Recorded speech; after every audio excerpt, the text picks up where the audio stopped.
Um pouco antes de morrer, Kurt Cobain fez uma lista dos seus 50 discos favoritos, e é interessante perceber como alguns deles respingaram como influência no Nirvana, como Sulphur Rosa de 1988 do Pixies e Daydream Nation de 1989 do Sonic Youth. Mas um outro disco que também chama atenção na lista é o disco de estreia da PJ Harvey, o Dry, de 1992. PJ Harvey é cantora, compositora e musicista consagrada, tendo como destaque os discos To Bring You My Love, de 1995, Stories from the City, Stories from the Sea, de 2000 e Let England Shake, de 2011. Mas antes dela ser reconhecida como artista cheia dos conceitos, nesse vídeo a gente resolveu fazer um recorte do seu início de carreira, para entender como seus dois primeiros álbuns impactaram a produção do último álbum do Nirvana e abriu caminho para gerações futuras. Mas antes, já se inscreve no canal, ativa o sininho para ficar por dentro dos próximos vídeos e segue a gente nas nossas redes sociais, @MinutoIndie no Instagram, Twitter e TikTok, fechou?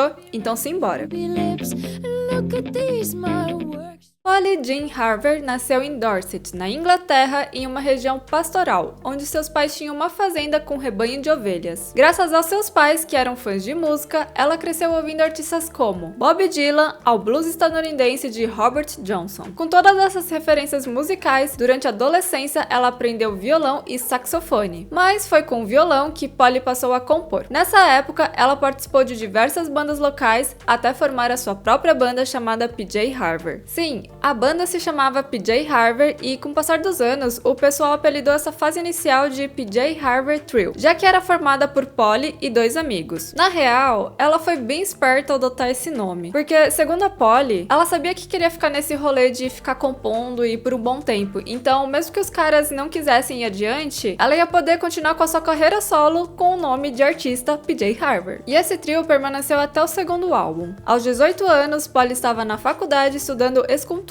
o mesmo ofício da sua mãe. Contudo, ela resolveu adiar seus planos após a banda assinar um contrato com a pequena gravadora Too Late. O álbum de estreia, Dry, foi lançado em 1992 e já mostrava uma personalidade entre a habilidosa e firme poética de Polly, que era direta ao ser ácida e irônica. A sonoridade combinava elementos do blues estadunidense com o rock independente de Pixies, entre momentos calmos e agitados. Um ótimo exemplo que sintetiza a cara desse álbum é o segundo single chamado Sheila na Gig. Sheila na Gig são esculturas antigas de figuras femininas, que exibiam suas vulvas e estampavam um sorrisão na cara. E isso foi um estopim criativo para Polly, que achou engraçado e decidiu transformar em versos que mesclam um ponto de vista feminino sobre autonomia sexual diante de um parceiro que julga e fica horrorizado por vê-la se expressar. O resultado foi uma ótima recepção da crítica em torno de Dry e sua ascensão para o centro das atenções britânicas.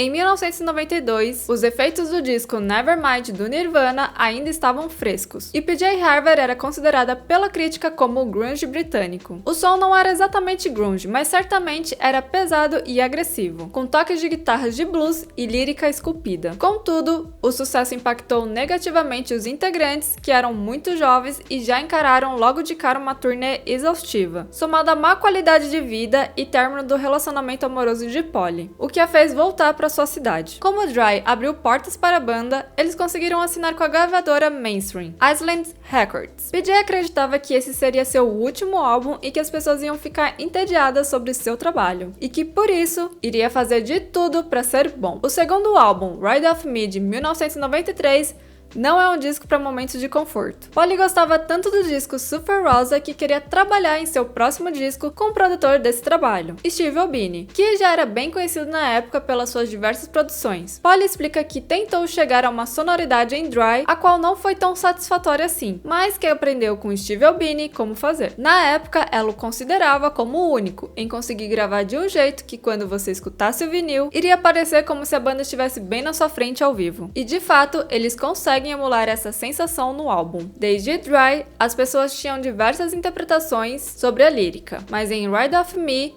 muitos não capturaram o humor de Polly. É um disco que vai falar sobre uma ótica extrema de temas como sexualidade, raiva e violência, sejam gráficas ou figurativas. A melhor síntese para a compreensão do que Polly estava buscando foi dita por ela em entrevista em 2013, abre aspas, naquela época eu queria muito escrever músicas que chocassem. Quando eu estava na faculdade de arte, tudo que eu queria fazer era chocar com o meu trabalho artístico. Quando escrevi Ride Off Me, fiquei chocada. Eu pensei, bem, se estou chocada, outras pessoas podem ficar chocadas. Fecha aspas. Todas as nuances de performance já davam um parâmetro de como PJ, ao longo de sua carreira, iria trazer esse tom teatral e de simulação de vibes. Em entrevistas, PJ Harvey diz que após lançar suas obras, ela não tem mais domínio sobre, já que está nas mãos, ou melhor, na escuta dos ouvintes em pegar e interpretar. Mesmo com 1 ano de diferença entre Dry e Ride Off Me, ela sentia como se tivesse passado 10 anos desde Dry, como quem diz que não fazia mais sentido as composições antigas.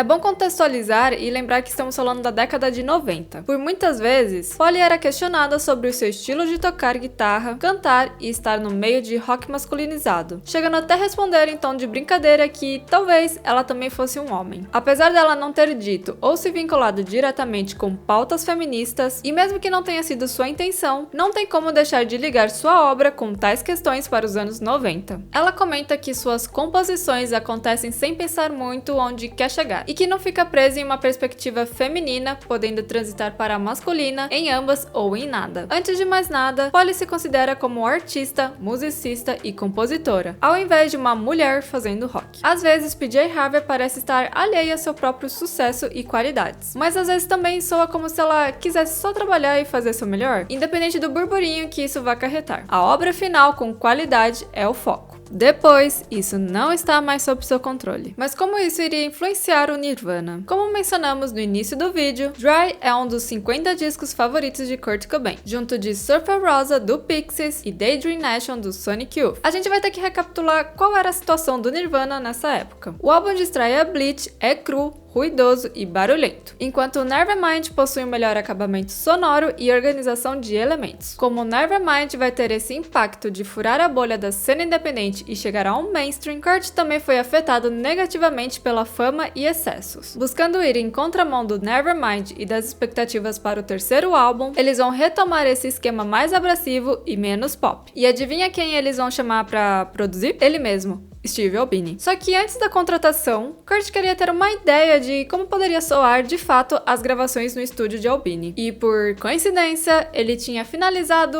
um álbum de uma tal banda britânica chamada PJ Harvey e enviou uma cópia de Ride Off Me, o que convenceu Kurt de fechar o trabalho com Albini, somado ao fato que ele já era um grande fã da banda. Por essas e outras, In Utero de 1993 é um choque para quem esperava um Nevermind Parte 2 e uma boa surpresa para quem acompanhava a cena independente. Dá para notar uma ligação entre o Surfer Rosa, Ride Off Me e In Utero. Os três compartilham essa atmosfera ao vivo e caótica produzida por Steve Albini.